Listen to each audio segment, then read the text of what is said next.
Welcome to A Moment of Zen. Time to sit back and relax as model, actress, mentor, and supermom Zen Sams takes you on a sexy and wild ride, covering the latest in film, fashion, pop culture, cryptocurrency, fintech, cannabis, and entertainment from the millennial mom's perspective. Here's your host, Zen Sams. Welcome to our 202nd episode. 2025 is in full effect. I sure hope you had a fun and sexy Valentine's Day. Time sure does fly as we celebrate 5 years on the air over here at 710 WOR. It's such a pleasure to spend my time with you on the airwaves. Thank you for listening and interacting with me on social media. That truly does make it all worthwhile. Please continue to follow me at Zen Sams. That's Zen with an X, not a Z. And also remember that all episodes of A Moment of Zen are now streaming 24/7 on your home TV and Kathy Ireland worldwide. You can always find us directly on our YouTube channel. We upload Sundays at 2 p.m. In the Polished Beauty segment, alongside my contributor, Dr. Daisy Ayim, triple board certified cosmetic surgeon and OBGYN, joining us today are two powerhouse women who know exactly what it means to navigate the highs and lows of the real estate world. Monay Braden, founder of Mosaic Premium Hair Extensions, which is a luxury brand empowering women through high-quality hair solutions, and she's a top producing real estate agent with Braden Real Estate Group. Monay and her family from Family Empire House Houston are reality TV stars. They stream on OWN and HBO Max. Joined by her sister, Nicole, who's a top producing Houston real estate agent, and she's the co-CEO of Braden Real Estate Group. She's also a star of Family Empire Houston and a shining example of success in the competitive Texas housing market. They're going to join us today to chat breaking barriers and building wealth, the truth about real estate, family, and financial freedom. In the Hydration with Heart segment, brought to you by Once Upon a Coconut, an award-winning filmmaker, author, and consciousness researcher, Caroline Cory, is going to join us. She's at the forefront of proving a whole bunch of skeptics wrong. Through groundbreaking scientific studies, her work bridges the gap between mind over matter and real-world applications, demonstrating that we all have superhuman abilities. She's going to join us today to chat. Superhuman abilities are real, and science is proving it. In the Express Going Deep segment, brought to you by CO2 Lift, Dr. Sarania Wiles, board-certified dermatologist and regenerative medicine specialist from the Mayo Clinic in Minnesota, discusses carboxytherapy's evolution from injecting to now applying it topically with CO2 Lift's carboxy gel. In our Double Hydration with Heart segment, brought to you by Once Upon a Coconut, today we are refeaturing Casey Marek. She's a two-time childhood cancer survivor, nonprofit founder, wife and medical mama to 3 babies, one born with only half a heart. She joins me for a follow-up interview to chat about the groundbreaking research suggesting that 1/3 of organ transplant patients are inheriting donors' memories and personalities. We're going to chat all about baby Noah and how he is thriving in his new heart. Stay tuned for Casey Marek up next. You're listening to A Moment of Zen right here on 710 WOR, the voice of New York, iHeartRadio. We'll be right back after this. A Moment of Zen is brought to you by Once Upon a Coconut. Discover the refreshing taste of 100% pure coconut water that actually tastes great. Naturally sweet with no artificial flavors or added sugar. It's packed with electrolytes to keep you hydrated throughout your day. And with 10% of profits going to charity, every sip makes a difference. Pure taste, pure goodness. Experience nature's Gatorade. Visit Once Upon a Coconut or naturesgatorade.com. Welcome back, beautiful tri-state area. You're listening to A Moment of Zen right here on 710 WOR, the voice of New York, iHeartRadio. I'm your host, Zen Sams. Today, we're exploring a topic that blurs the line between science and the extraordinary: cellular memory in organ transplant patients. Groundbreaking research suggests that 1 in 3 transplant recipients may inherit not just an organ, but also memories, fears, or personality traits from their donors. Imagine receiving a new heart and waking up with a fear you've never had or a talent you didn't know existed. Our guest today has firsthand experience with the miracles and mysteries of organ transplantation. Casey Marek is a 2-time childhood cancer survivor, advocate, and also founder of a nonprofit called Casey Helps Kids. Her son Noah was born with only half a heart and has thrived thanks to a donor heart. Now, thank you for joining us, and we are so excited to share your journey. This is going to be one incredible episode. Welcome to the show, superstar. Casey, so nice to have you back. Yes, thank you for having me. I just love you, so I'm excited to be here. Okay, so let's start with the heart of it all, pun intended. Research suggests that heart and brain are deeply connected through neural networks. In fact, some transplant recipients report personality changes or even inherited fears. Have you noticed anything unique in Noah's behavior or personality since his transplant that makes you wonder about this phenomenon? Truly, the last almost now 2 years, which is insane to think about. It's almost been 2 years since he got his transplant. It's been like learning a new child. I mean, he is still the same Noah, but the amount of energy he had, I mean, it's just wild to see. But the two things that stick out for me and that my husband and I had talked about, like, I wonder if his donor, if this was in her life, and is that he's obsessed with cheeseburgers. Like the moment I remember us in between him getting his heart transplant and us getting released from the hospital, he was asking for a cheeseburger. Now, if you know Noah, he's never really eaten by mouth. He's fully G-tube fed. So just the fact that he was asking for a cheeseburger was just wild. But yeah, we would order a cheeseburger almost every day in the hospital. And even now to this day, he's like obsessed with cheeseburgers. Such a strange thing. And again, from a kid that never ate to now. How old is he now? 5. He's 5.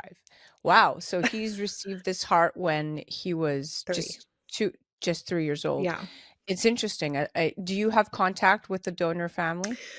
So we did exchange a couple letters. My last letter, we had both agreed to be in contact. And so my last letter was my phone number. So I'm just waiting for a call. I do know a lot about her now. And in the original letter, they had told us like she had a love for food and she had a love for animals. And that was the other thing. Like Noah was really obsessed with cats afterwards, like such a random thing, but cats. So that was another one that kind of stuck out to me.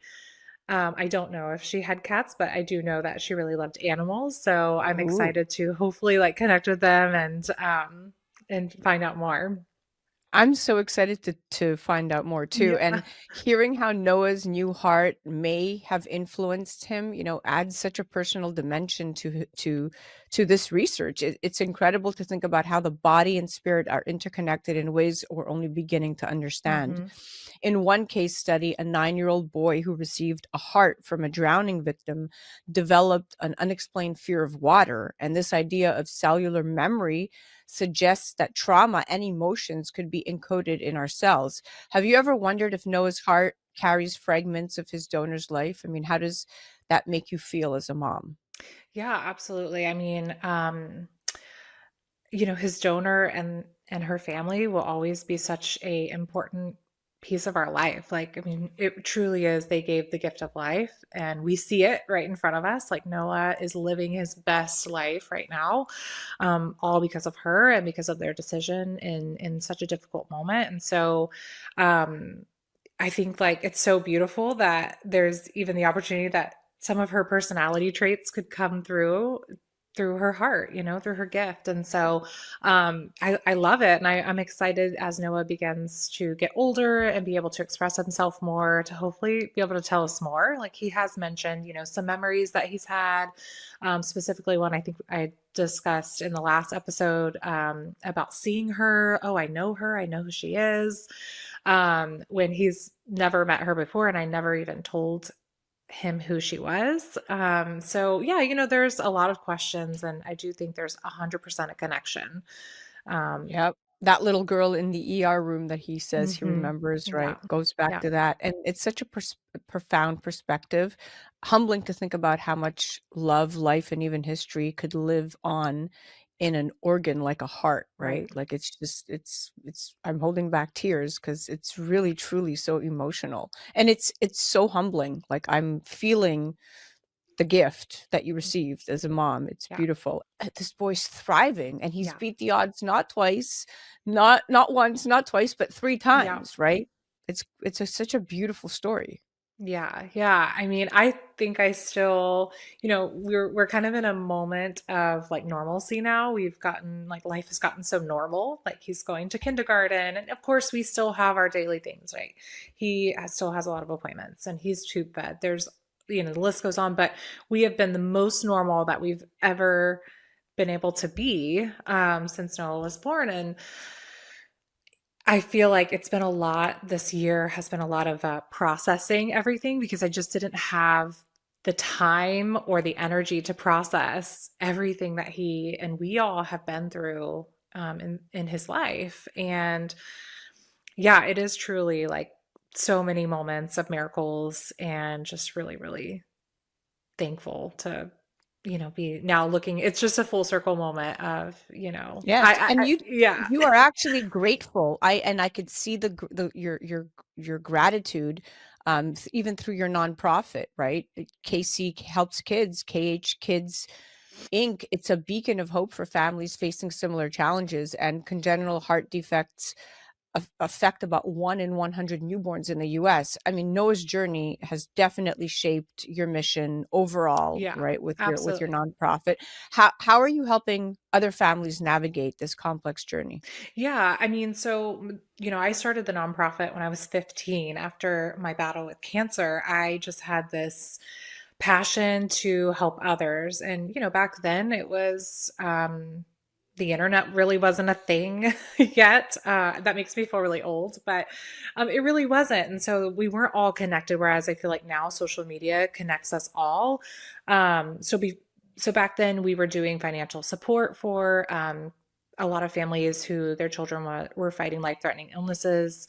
Um, and we did that for over 10 years. And then Noah was born, and it just really connected me to a whole other world, right? Like the heart world. And there were so many families that were struggling. And so, yeah, it's just opened up a lot of opportunities for me to help just by using our experience, which is so easy, right? Like just to give another family hope by sharing our journey. You're super mom, and the work you're doing is so transformative. It's inspiring to see how you've turned your family's challenges into a mission to uplift others. I commend you for that. Now let's talk about you for a moment. All right. As a wife, as a mom, as an advocate, you faced unimaginable challenges. Your social media presence, your handle, laughing after lemons, radiates positivity and change and strength. What drives you to share your story, your family's story? How has it connected you with others who are going through similar experiences? Yeah. I mean, I think that on social media, sometimes it can be everyone looks so perfect, right? Like everyone's life looks so perfect. And so during our journey, I wanted to share the actual, real, raw emotions of what we were going through. And also now, like the good moments. And I also share some of the bad moments and the reality that, even though we are in such a great place. Like this is a season, and it is still, sometimes week by week that we are living with Noah. But how to like find joy in that too, because you can't be sad about it forever. Otherwise, you're not living your life to the fullest potential. So just finding like, again, learning how to laugh after these lemons that we've been dealt with is just my mission. And I'm still Yeah. learning how to do that too. I feel like we all have to continue to learn every day on how to continue to do that because we're always Yeah. being thrown new lemons. Yeah, yeah. And your authenticity is so refreshing. It's clear that your voice is giving strength to others who need it most, and that's really at the heart of it all. So thank you for showing us what courage actually really looks like, right? Now, for parents out there facing their own medical struggles or for those considering becoming organ donors, what message would you like to share with them? And more importantly, how has Noah's experience changed your outlook on life, love, and the gift of organ donation? I don't think I was completely aware of I mean, I've always been an organ donor on my license. I remember my mom telling me to sign up as an organ donor. You don't need those when you go to heaven. And so I've always been an organ donor, but I don't think I actually really knew the impact that that had. And now I see it in so many other families' lives as well. It's not a topic that we, of course, want to talk about because it's hard, especially when we're talking about our children. And but I just encourage people to like go to their state organ donation website, learn about it, sign up if you feel in your heart that it's something that you would like to do.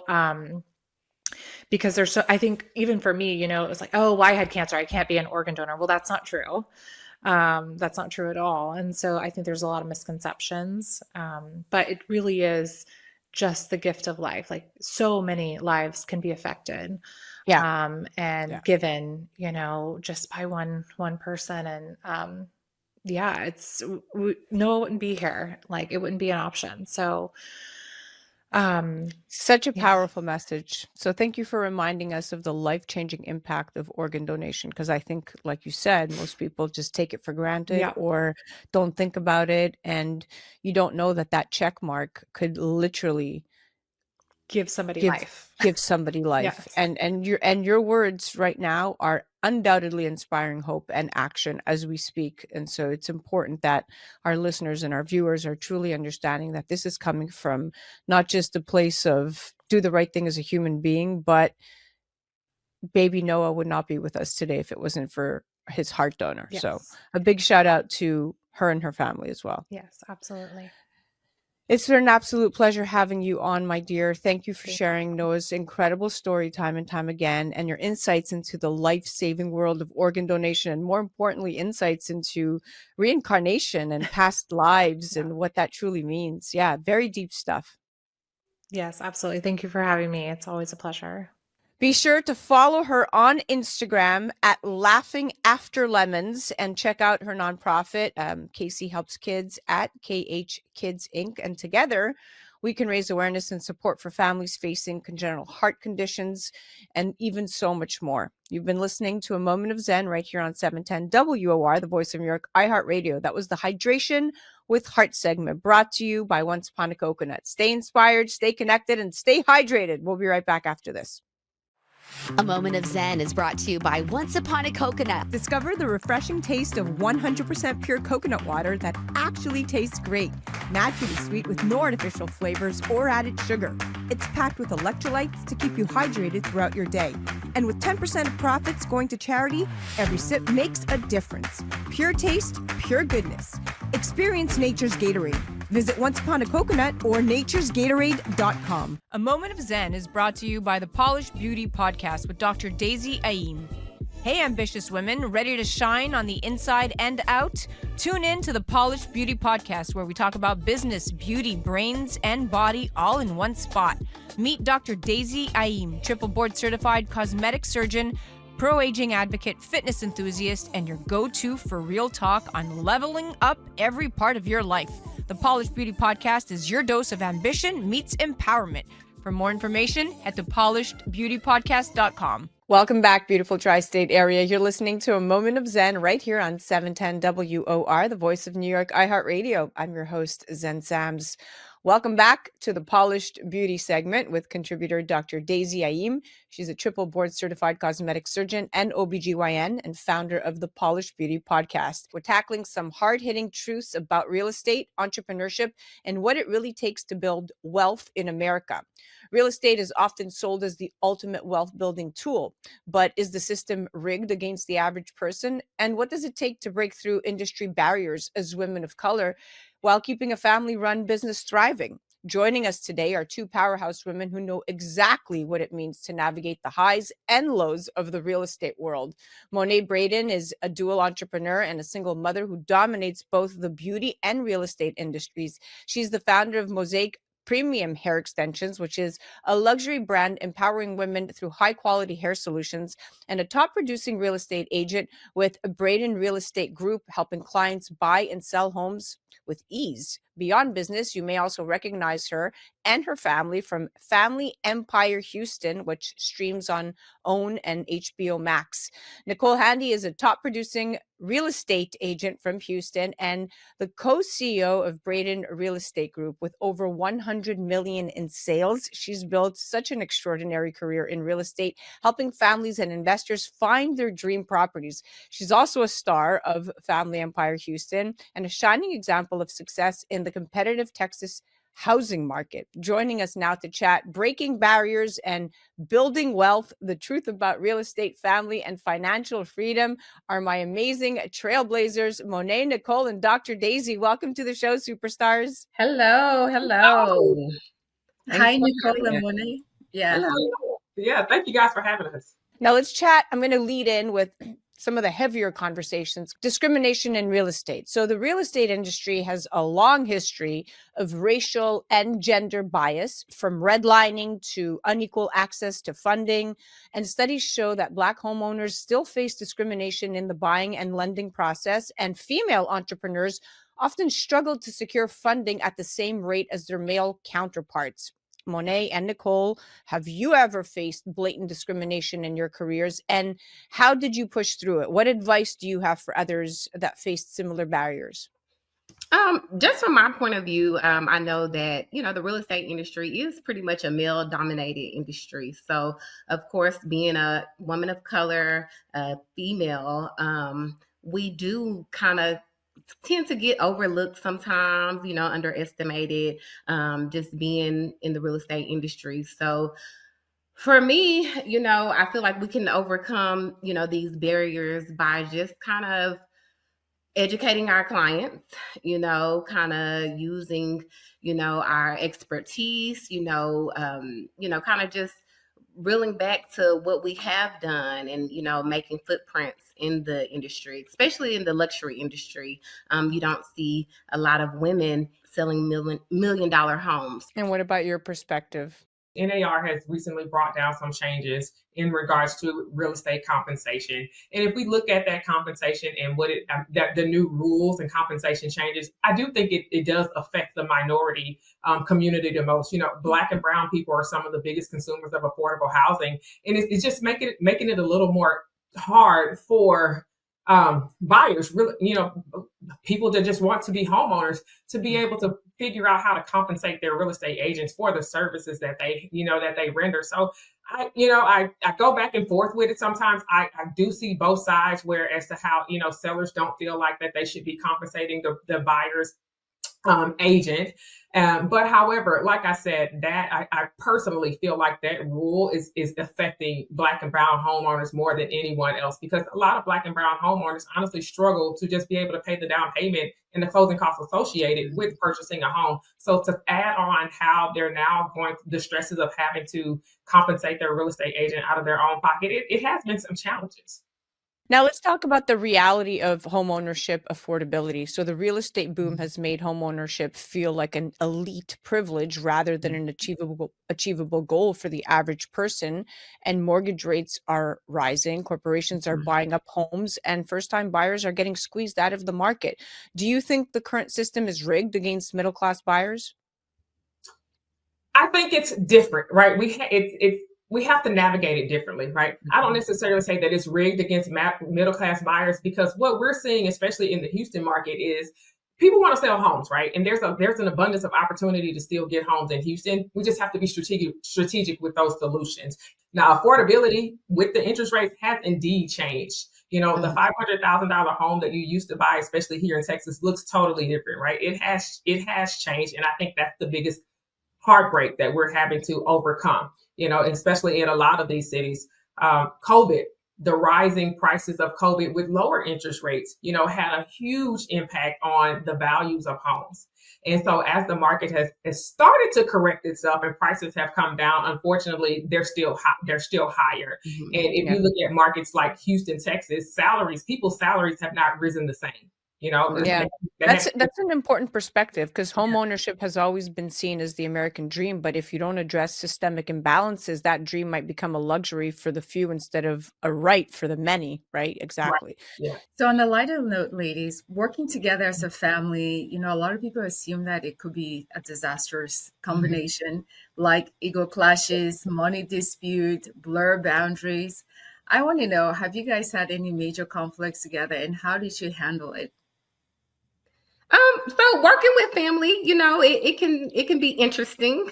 But I say me and Nicole, we just kind of we know what our job is. You know, me and Nicole, we communicate on a daily basis, all day, every day, pretty much. And so with that, it comes with, of course, just chit chatting about our day, but of course, going over and communicating about business and what our tasks are for the day. Have we reached out to certain clients? What's next on our agenda? So I just think that it's communication that goes a long way when working with family members and causing those clashes to stay at a minimum. So let's talk about the impact of reality TV on business credibility, because this is something you both can speak to, right? There's always debate around reality TV and professional credibility. I mean, some argue that showcasing your personal life dilutes your brand, while others say it's just the smartest way to reach new audiences. Has starring in Family Empire Houston helped or hurt your reputation in the industry? Have you faced any skepticism from clients or colleagues? Nicole, I'd love to hear your perspective. Yeah, absolutely. So I think personally, it has helped our brand, being on a national stage, in any given, bringing visibility to our brand. You do have people that may question your motive. Right. But I think it's also equally important to make sure you have a brand outside of reality TV too. And I think that is what's helped us, the Braden brand, the Braden family, still thrive with some of the challenges that you see on national TV, but we've had so many people reach out to us and thank us for spotlighting our family in ways that is not business related. When you watch the show, you'll see us doing business, but you'll also see us, having some challenging family moments. But I think we've impacted way more than the skeptical people that, have come to us. We've had so many people reach out and say, your story is my story. Thank you for spotting like that. You've helped me, to be able to recognize that I need to do something different, or, these are challenges in our family that we need to face head on. I'll be honest, for me, it was very difficult to put my personal life on TV, and I still struggle with it to this day. Of course, everyone sees us as real estate professionals, but I think they gain the appreciation to see us being real people, and seeing us being, entrepreneurs, moms, just our family dynamics. So I think we just got a lot of love for people appreciating us being real people and being transparent with, what was going on in our lifestyles. So the Houston market, or the Texas market, I should say in general, is on fire. We have so many transplants to the state, and we see it everywhere we drive, new Texas plate or different placement and whatnot. I want to know, it's like a bubble, right? Do you think this is going to burst? And if so, who do you think is going to suffer the most?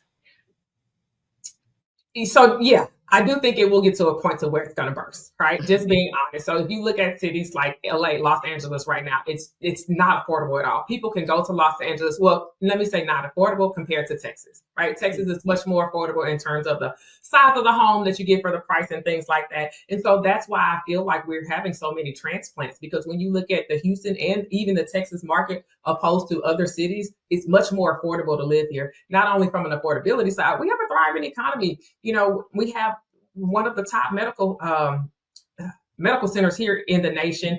Our oil and gas industry is very strong. Our tech industry is on a rise. So people can come here and not only live affordable, but thrive in their jobs and opportunities and get, affordable income as well. But yes, because it's so affordable, we're having so many people move here, right? And so that's impacting the native Houstonians the most. And it's also because you actually have, and I've seen this hand over foot, a lot of remote workers that are living off salaries based on the the cost of living for other states. For example, California, we have tons of now Houstonians that quote unquote work remotely for states like California and things like that. So they get paid a California salary while living off of the what it costs to live in Texas. So that's very advantageous to them. And it opens up even other opportunities to work additional or second jobs here. So their income looks totally different than what a native Houstonian or somebody that's native to this city and working a job that pays a salary that's aligned with the cost of living for Houston or Texas. So I do feel like, yeah, people are catching on to that. Californians, other people from other states are catching on to that. And I think it will cause a bubble. I mean, it will eventually cause a bubble that will burst. And the people that will lose out are the people that's working off of Texas salaries. That's a great point. It's just seeming that, we worry about the demand for the housing supply, it's just so many people come in so fast. We're just worried that builders will not be able, to keep up with the high demand that's coming into Houston. So I do think at some point, we're just not going to be able to keep up. Yeah. And with demand, prices go up. Mm-hmm. I was going to say that kind of takes us into the next one, which is really critical in Houston. And I've not seen it much of other places in the country, the zoning laws.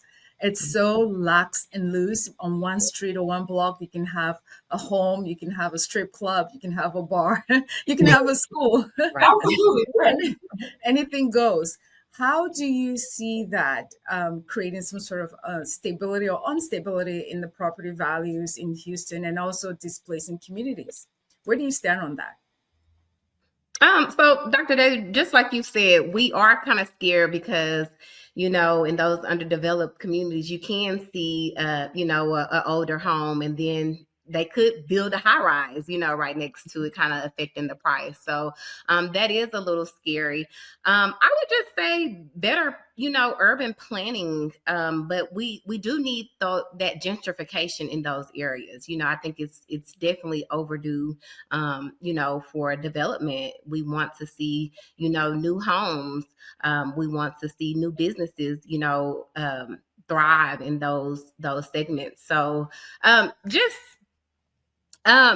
kind of, again, going back to kind of better urban planning, and making sure that we're able to keep those legacy residents still, that's not affecting them and still able to keep affordable housing. So not as much as loose zoning, but just more planning, Yeah, that makes sense because those, especially Houston's zoning laws are loose compared to other areas. And that, to your point, allows for rapid expansion. But you know what? That creates unstable property values, and that contributes to the gentrification you're talking about. That displaces communities. So it definitely has to be addressed. Which brings me into real estate still being the best investment. Let's get your thoughts on this. So for decades, real estate has been sold as the best wealth building tool, but with high mortgage rates and corporate investors and economic instability, some experts argue that it's no longer the fastest path to financial freedom.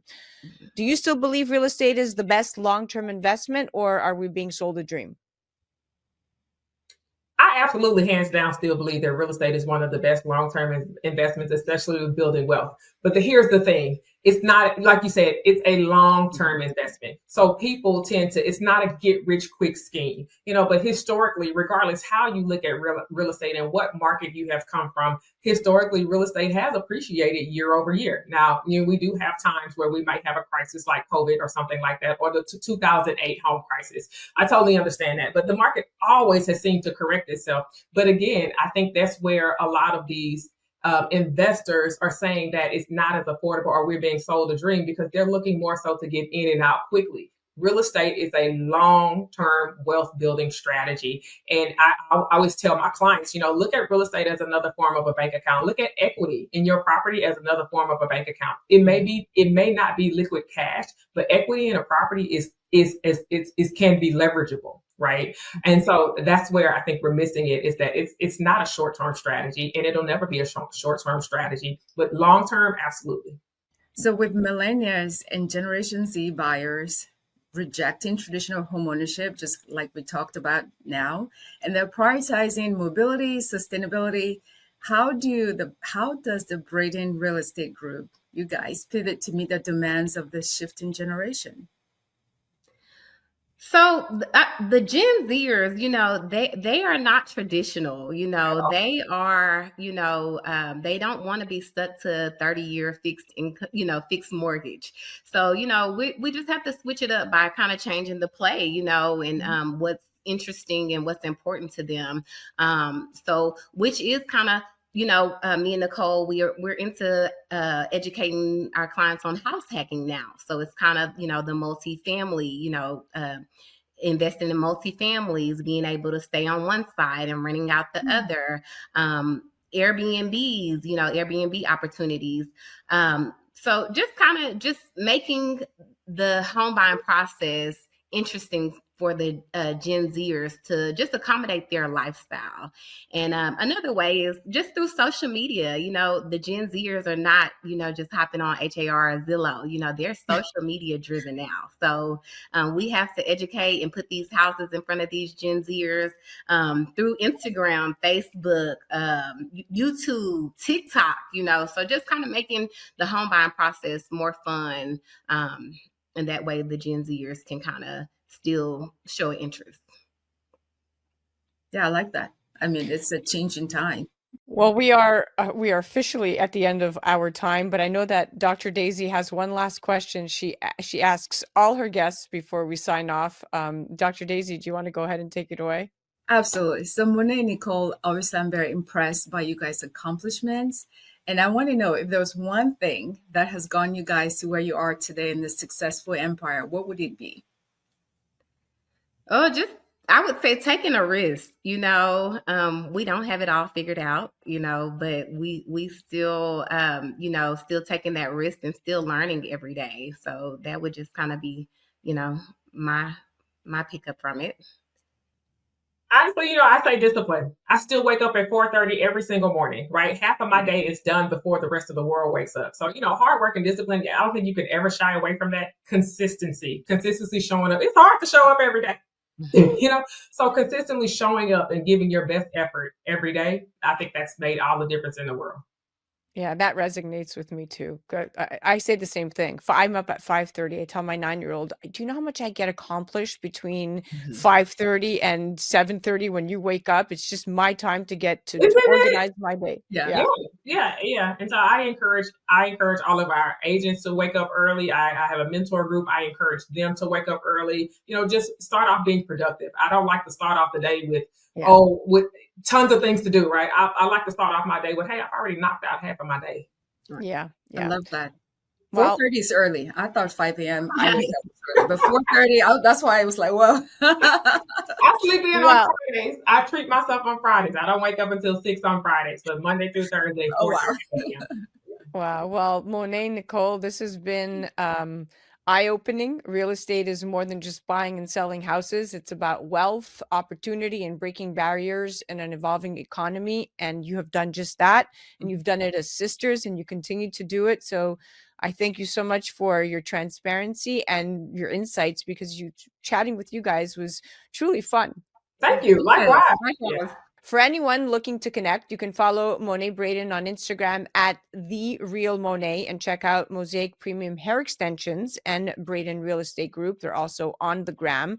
To follow Nicole, you can check her out at Miss Nikki Handy, and you can head directly to Braden Real Estate Group, spelled out all with one word, on Instagram. And of course, watch them on Family Empire Houston, now streaming on OWN and HBO Max. And a big thank you, as always, to Dr. Daisy Ayim, my contributor for Polished Beauty segment. You can follow her on Instagram at Dr. Daisy Ayim and tune onto her podcast, The Polished Beauty Podcast, on thepolishedbeautypodcast.com. You're listening to A Moment of Zen right here on 710 WOR, the voice of New York, iHeartRadio. We'll be right back after this. A Moment of Zen is brought to you by the Polished Beauty Podcast with Dr. Daisy Ayim. Hey, ambitious women, ready to shine on the inside and out? Tune in to the Polished Beauty Podcast, where we talk about business, beauty, brains, and body all in one spot. Meet Dr. Daisy Ayim, triple board certified cosmetic surgeon, pro-aging advocate, fitness enthusiast, and your go-to for real talk on leveling up every part of your life. The Polished Beauty Podcast is your dose of ambition meets empowerment. For more information, head to polishedbeautypodcast.com. A Moment of Zen is brought to you by the Polished Beauty Podcast with Dr. Daisy Ayim. Hey, ambitious women, ready to shine on the inside and out? Tune in to the Polished Beauty Podcast, where we talk about business, beauty, brains, and body all in one spot. Meet Dr. Daisy Ayim, triple board certified cosmetic surgeon, pro-aging advocate, fitness enthusiast, and your go-to for real talk on leveling up every part of your life. The Polished Beauty Podcast is your dose of ambition meets empowerment. For more information, head to polishedbeautypodcast.com. Welcome back, beautiful tri-state area. You're listening to A Moment of Zen right here on 710 WOR, the voice of New York, iHeartRadio. I'm your host, Zen Sams. In the Express Going Deep segment brought to you by CO2 Lift, Dr. Sarania Wiles, board-certified dermatologist and regenerative medicine specialist from the Mayo Clinic in Minnesota, discusses carboxytherapy's evolution from injecting to now applying it topically with CO2 Lift's carboxy gel. So, carboxytherapy is really exciting technology. This is like cutting edge technology that has actually been available for decades in the area of hyperbaric chambers. So, we've used hyperbaric chambers for wound healing, and it's this idea that if you actually have tissues with less oxygen supply, its supply meets demand. So, there's actually you create more vasodilation or opening of the blood vessels to allow for more blood flow to the tissues. And carboxytherapy has allowed that to be a topical version. So now, when we think about procedures, especially as dermatologists looking at lasers and other types of procedures that we do that have a longer downtime, this is a great way to add as an adjuvant or supplement so that we increase the blood flow, the growth factors, the microcirculation that will ultimately allow us to rejuvenate those tissues much better and faster. A Moment of Zen is brought to you by CO2 Lift. As we age, our skin loses moisture and elasticity, causing wrinkled skin. You can reverse this aging process with CO2 Lift. CO2 Lift utilizes the powerful benefits of carbon dioxide to lift, tighten, and regenerate your skin. This simple, painless at-home carboxytherapy treatment is scientifically proven to reverse the aging process. You will see reduction in wrinkles, increase luminosity, and improve pigmentation, sagging, skin tone, and radiance. For more information or to order CO2 Lift, ask your skincare professional or go to co2lift.com. A Moment of Zen is brought to you by Your Home TV with Kathy Ireland and their channel partners. Head to yourhometv.com for free, family-friendly programming, streaming 24/7. In business and in life, there's always an upside. Finding it is often the challenge. Having a mindset that looks for it and embraces problems as opportunities is the key to thriving. Finding the Upside with Maria de Lorenzis Reyes explores the transformative power of optimism, featuring visionary business owners, influential leaders, and inspiring everyday people. Tune in and see how they navigate changing conditions with optimism and innovation. Watch the special series One Tough Chick, highlighting resilient and powerful women, streaming on yourhometv.com. Tune in to A Moment of Zen, Saturday nights from 9 to 10 p.m. on 710 WOR, the voice of New York. Welcome back, beautiful tri-state area. You're listening to A Moment of Zen right here on 710 WOR, the voice of New York, iHeartRadio. I'm your host, Zen Sams. Welcome back to another Hydration with Heart segment brought to you by Once Upon a Coconut. And today we're getting superhuman. That's right. Superhuman abilities are real and science is proving it. Can we unlock them is the question. Now, what if I told you that the human mind is capable of things we once thought were impossible? Imagine children who can read, play, and even navigate the world completely blindfolded. No tricks, no gimmicks, just pure untapped human potential. This isn't science fiction. It's happening now. And award-winning filmmaker, author, and consciousness researcher Caroline Cory is at the forefront of proving it. Through groundbreaking scientific studies, her work bridges the gap between mind over matter and real-world applications, demonstrating that we may all have superhuman abilities laying dormant within us. Today, we dive deep into the science, the skepticism, and the stunning reality of human potential with the one and only Caroline Cory. Welcome to the show, superstar. Hey, beautiful. Thanks for having me. So excited to chat with you. This is so fascinating to me, but I want to kick off by asking you the obvious. How did you first discover that superhuman abilities, things like ESP, extrasensory perception, energy healing, and even blindfolded vision were real? Well, it started out with me actually, very organically when I was 5 years old. I had an experience. I think a lot of children have similar experiences, but mine was very dramatic. I mean, I remember every moment of that experience, like what I was wearing, where I was, everything. And so what happened was all of a sudden I sensed presence, like an energy. And I started to feel that I was communicating, it's like, when you're 5 years old, you don't know what's going on, right? But what was clear was that I had the ability to perceive, to sense, to hear more than everybody else around me. So then as I grew up, I would have similar experiences where somebody would come in the room and I would know, for example, what problem they had, what was going to happen the next day. And then I would get validation, like they would tell me exactly what I had seen. So, as a child, people would say, well, did you tell your parents? Did you, but I didn't say anything because it was so natural.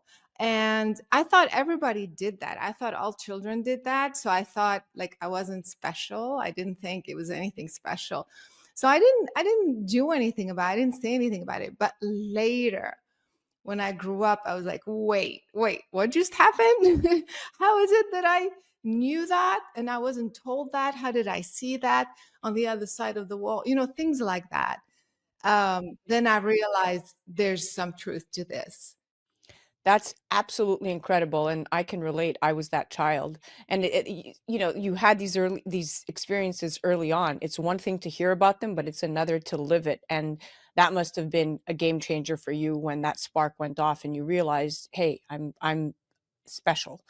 Now, science has long debated the limits of human potential, and we've underestimated ourselves. Studies from institutions like Stanford and Harvard have explored telepathy, precognition, and consciousness affecting physical matter. Even the CIA's declassified Stargate project spent decades researching remote viewing.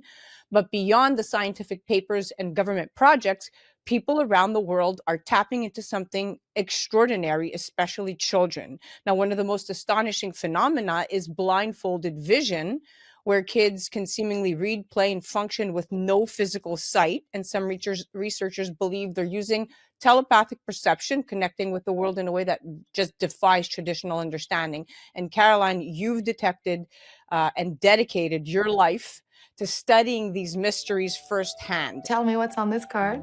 Teacup. And now tell me what's on this card. Tiger. Isabella, what is the shape and color of this stone? Kind of like a circle, and it's not really, it's kind of like see-through. Here's yet another example of how consciousness can interact with the physical world beyond what science claims to be possible. These documented cases of children navigating the world blindfolded, how do they do it? And more importantly, why? And what does this tell us about the power of human consciousness? I wanted to really understand the mechanism. Like, how is it possible? Like, what is your brain doing that all of a sudden you can see blindfolded, or you can change the pH of water just with your mind, or do things that are supposed to be superhuman? So I studied psychology, but by the time I got to my master's, it was like, this is not about psychology. There's something so much bigger going on here.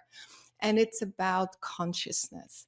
I realized that you have to understand the mechanics, the science of consciousness.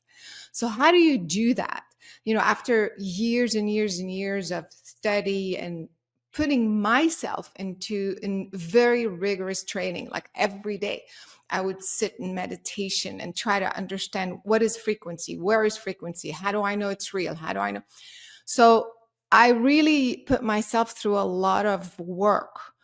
And then I realized there's too much evidence. This is real. People are healing. People are doing things with their mind.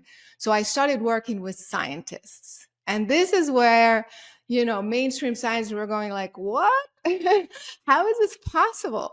So one of the experiments that we've done is we've seen these kids doing the blindfold. Of course, I'm a skeptic in the beginning. Okay, I'm not going to just believe it. Let's prove it scientifically. So we would measure with a certain instrument the amount of light inside the mask. 0 light. So, and then you would give them information that they hadn't seen before. So of course they were reading, they were riding bikes, they're playing ping pong.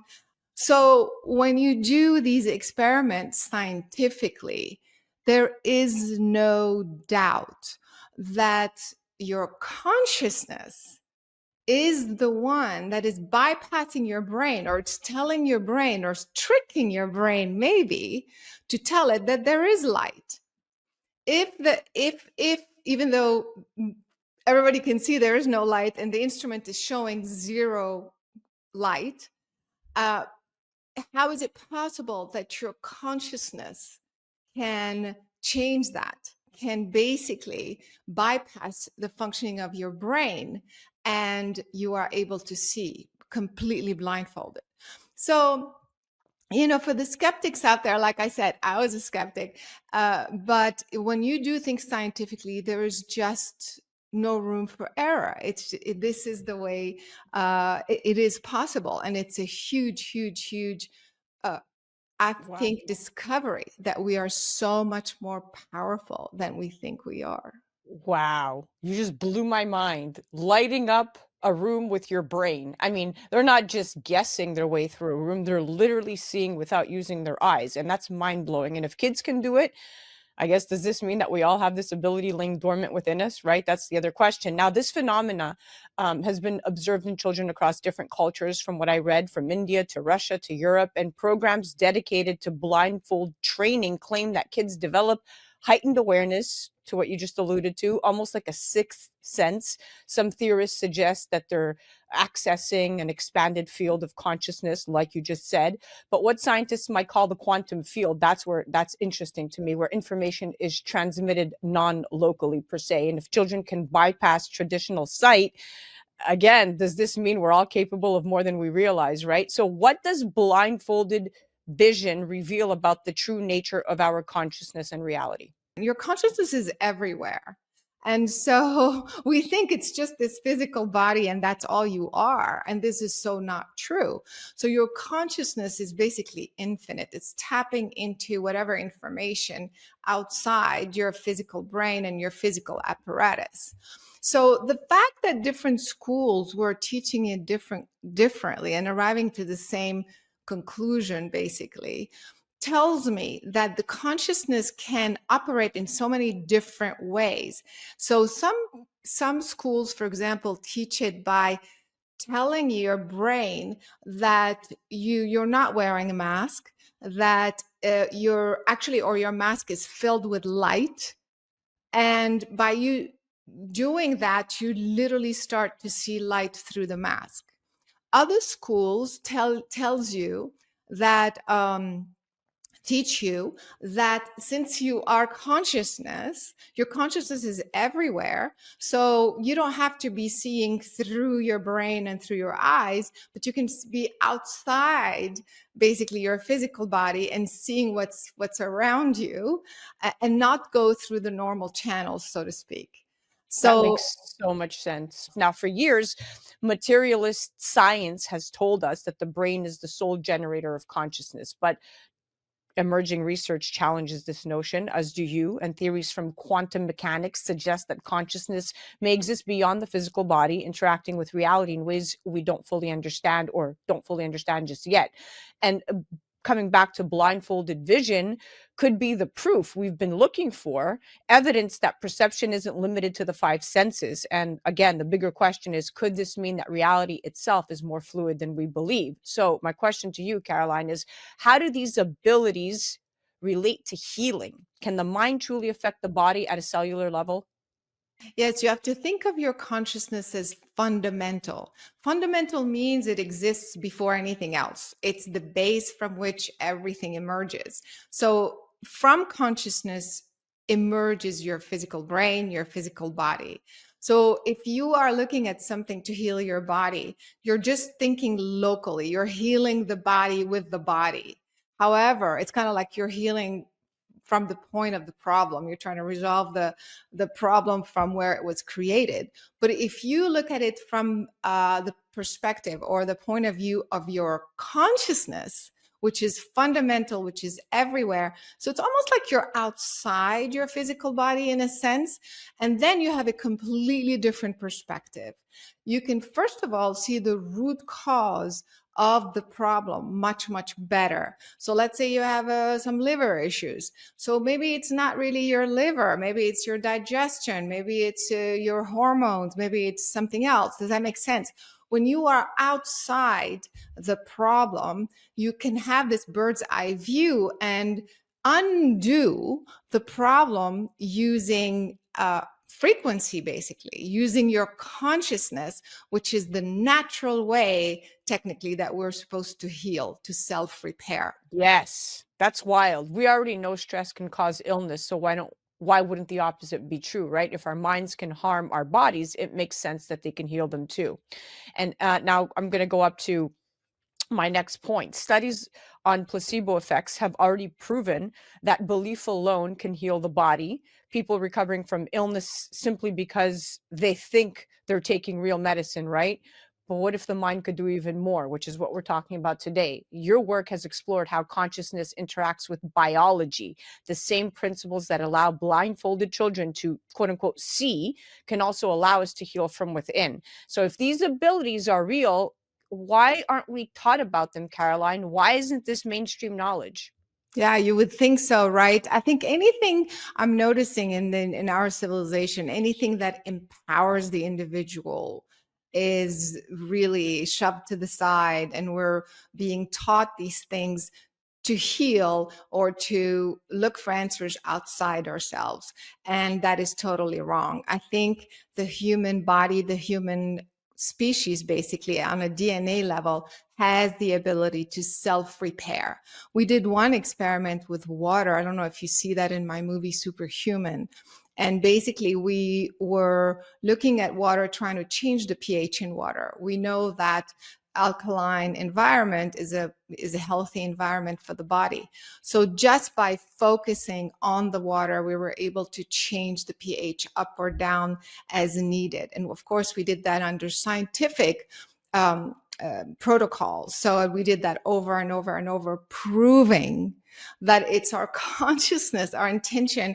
Just by looking at the water, we were able to change it. Well, we're made of 70% water. This means that just by looking at our body, we can change our chemistry. That's huge. Wow. Wow. And for centuries, right, cultures around the world have spoken about human potential, yogis in India, shamans in South America, and mystics throughout history. But modern society, to your point, often dismisses these abilities as myth. We're suppressing knowledge that could basically empower people, and our outworld outlook, right, would drastically change if we actually embrace these teachings. In your opinion, can anyone develop these abilities, or is it only for a select few? Everybody has this ability. And I think that's the idea for me to have had this experience as a child, to remember it, to kind of find a way to prove it so that I can teach it and help others, is basically the idea that we're not a select few. Everyone has that capability. It's innate within our DNA. The DNA knows how to self-repair. And we did another experiment real quick, where we were focusing on the DNA, trying to change its electrical conductivity, means the electricity going through it. And within seconds, and I'm telling you, it was insane. We did this experiment multiple times. Just as you're focusing on it, the DNA changes when the electricity starts to go crazy. It increases about 400% just by looking at it. What happens is that the DNA turns from a double helix into a torus-like. When it does that, it starts to self-repair spontaneously. This study was done in UC Irvine, I believe, yes. And it was done again in our labs. And this is fascinating because it tells us that just by focusing, increasing the conductivity of the DNA, which is who we are changing that sort of frequency, and then we can self-repair spontaneously. That's amazing. So it's not about being born with some special gene. It's really just about awakening or reawakening something we already have inside of us. I mean, some people argue that abilities like telepathy or blindfolded vision are gifts given to a select few, while others believe they're skills that anyone can develop with training, like you just said. So if children can do it, then perhaps it's not about being special, but about unlearning limitations, which I always say, we're limited to basically what we know. What does this mean for the future of humanity? Are we on the verge of a new era where these superhuman abilities become the norm? What do you think? Yeah, I think we are starting to be a lot more open to the idea that that's possible. And so, and of course, because many people are starting to believe that, with the system, the established systems, take a pill for this, take a pill for that. It doesn't really work. You're really messing with our original essence that is capable of self-repairing, self-maintaining. So I truly believe this is where we're going. I think now, having said that, because we are not taught this as children, we haven't been taught this as children, there is a little bit of training. And what you're saying, the training is not about doing, but it's about undoing the programming. So I'm very, very optimistic. I think this is the new generation, and we are examples of that. So we should be talking about it, preaching, showing, spreading the word that we are empowered humans. I couldn't agree more. Hey, listen, throughout history, every great advancement was once considered impossible, right? Flight, space travel, the internet. And now we're on the brink of a new breakthrough, and not in technology, but in human consciousness itself. And I do see a future where these abilities become widely accepted and even taught, because I think people are waking up. But I can't thank you enough for coming on, being so transparent, such a trailblazer in your field. I'm so honored to have gotten to know you. Thanks so much for having me. This was awesome. Guys, we often think of superhumans as something out of a comic book, but today we've learned that these abilities are very real and they're all within us. If children can develop a new way of seeing, then maybe it's time for all of us to open our minds and step into our full potential. To learn more, check out Caroline's work at carolinecory.com. And as always, keep questioning, keep exploring, and keep unlocking the power that's already inside of you. To check her out on Instagram, go to Caroline Cory Official, and then you can check out all of her incredible films at omniummedia.com. You're listening to A Moment of Zen right here on 710 WOR, the voice of New York, iHeartRadio. That was the Hydration with Heart segment brought to you by Once Upon a Coconut in a double feature. We'll be right back after this. A Moment of Zen is brought to you by Once Upon a Coconut. Discover the refreshing taste of 100% pure coconut water that actually tastes great. Naturally sweet with no artificial flavors or added sugar. It's packed with electrolytes to keep you hydrated throughout your day. And with 10% of profits going to charity, every sip makes a difference. Pure taste, pure goodness. Experience nature's Gatorade. Visit Once Upon a Coconut or naturesgatorade.com. Moment of Zen is brought to you by Your Home TV with Kathy Ireland and their channel partners. Head to yourhometv.com for free, family-friendly programming, streaming 24/7. Do you have the dream of starting and owning your own business, or know of someone who does? If so, check out Your Home Business Program, where they inspire, equip, and encourage those who dream of owning and operating their own business. Check out Your Home Business on yourhometv.com. Tune in to A Moment of Zen, Saturday nights from 9 to 10 p.m. on 710 WOR, the voice of New York. Well, that's a wrap, my dear friends. We are at the end of our date. Remember to join me right here on 710 WOR, the voice of New York, every Saturday night from 9 to 10 p.m. Or you could head to 710WOR.iHeart.com/A Moment of Zen. Also remember that we're live on Traverse TV Sundays at 1 p.m. Eastern, YouTube Sundays at 2 p.m. Eastern, and all episodes of A Moment of Zen are available on Your Home TV and Kathy Ireland worldwide. You could head directly to our channel at mox.yourhometv.com. Thank you for listening to A Moment of Zen. It's been an absolute pleasure being your host. Thanks again to all of our sponsors that continue to make the show possible. And remember that happiness is the only thing that multiplies when you share it.